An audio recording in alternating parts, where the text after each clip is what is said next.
This is Daddy-o-logy. How to boost your child's self-esteem and confidence in ways I promise you've never heard before. And in order to increase your child's self-esteem and confidence, we first must understand the basic principles of how confidence and self-esteem are built. So first we have an event that happens. That event can either make us feel good or makes us feel bad. If it makes us feel bad, then what happens is that it creates a negative association with that event, which gives us negative self-esteem, negative confidence, right? On the other hand, if the event makes us feel good, it gives us positive confidence and positive self-esteem on that event. Make sense? Well, it's important to first note that kids these days are constantly hit with dopamine reward. I mean, every time they eat sugar, every time they watch TV or play video games, their body gets dopamine rewards after dopamine rewards after dopamine rewards. So it's almost like, a drug addict. Their limit is going up higher, higher, higher, higher and higher, and you're here trying to make them feel good about themselves, about a math test or something, but sugar brings them there, video game brings them there, TV brings them there. Why would they want to work hard for the math when they get much more pleasure here? So the objective is to lower the external dopamine rewards so that they become internally focused, and the internal reward of feeling good about themselves becomes more attractive. Make sense? So the first thing to do is to cut or reduce drastically sugar, TV, video games. Now, I wouldn't cut everything all at once, because if you were to cut everything all at once, you'd have a pretty rebellious child on your hands. But cut it gradually. And as you cut it gradually, you will see a difference in your child's mood. They might be more grumpy at first because they really want to eat or drink that drink. But it will improve as time goes by.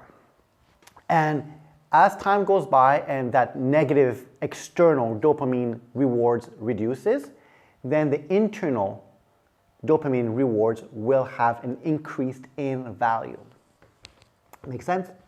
Now that we've reduced the external dopamine rewards, we have a fighting chance.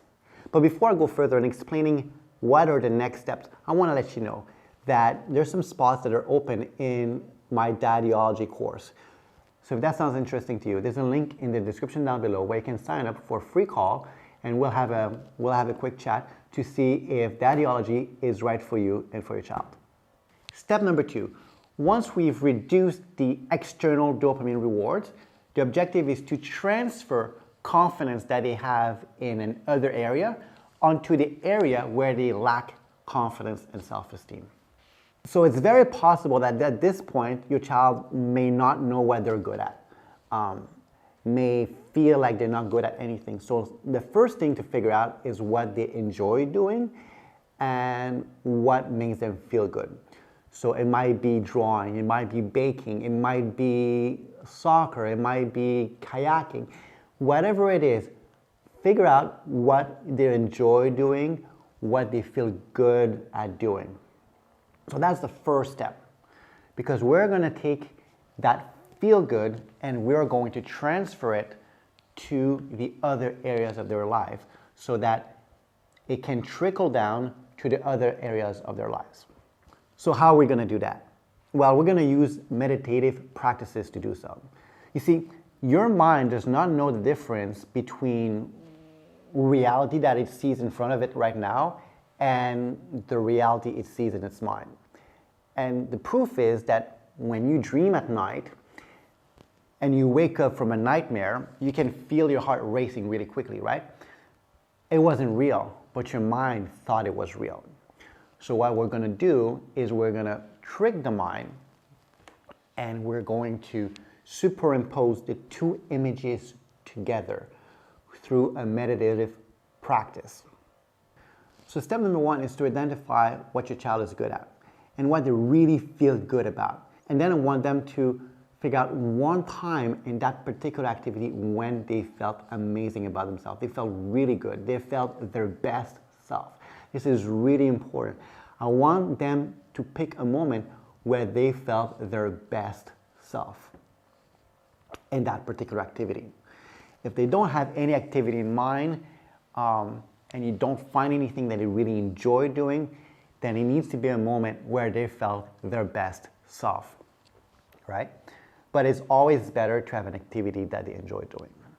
So they're gonna picture that event in their mind, and then they're gonna see themselves from outside. So just like if there was a third perspective, right? So like the camera is here and they're there, right? They see themselves, and they see the entire background of what's happening. Then what's gonna happen is I want them to black out everything around them, no background. So they're just going to see their body.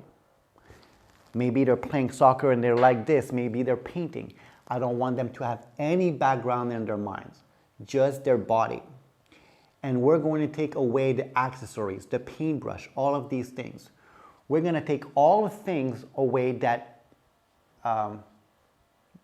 gives the impression that they're doing a certain activity. All we want to keep is the feeling of that particular event. So maybe they scored a goal and they're, yeah, like this, right? They were playing a soccer game and they score a goal, they're like this.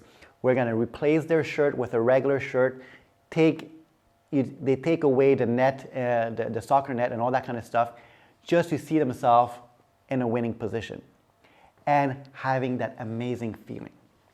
So they're gonna keep this in their mind. We're gonna put that image aside to the bottom. So what I want them to do now is to have the negative image there and a positive image there.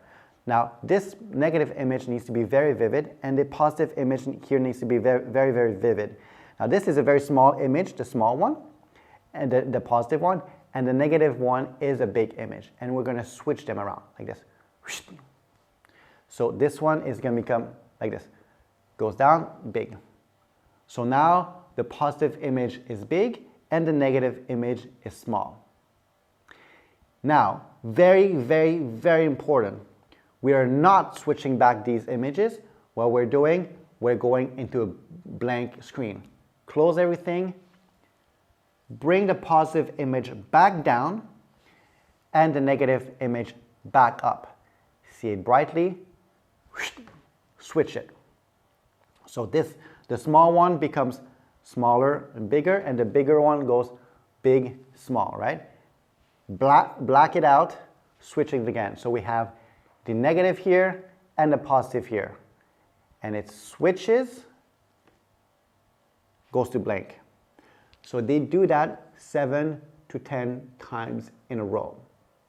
Very important to feel the feeling. Once you put the positive image there, feel the feeling of feeling amazing. The feeling is very, very, very important. And this is a very easy NLP technique, which is called neuro-linguistic programming technique, that it has been proven over and over and over again to help people switch their negative belief. It's actually called a switch pattern. So if you found any value in this, please go ahead and subscribe.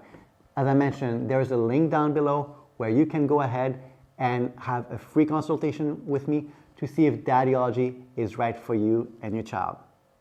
Cheers.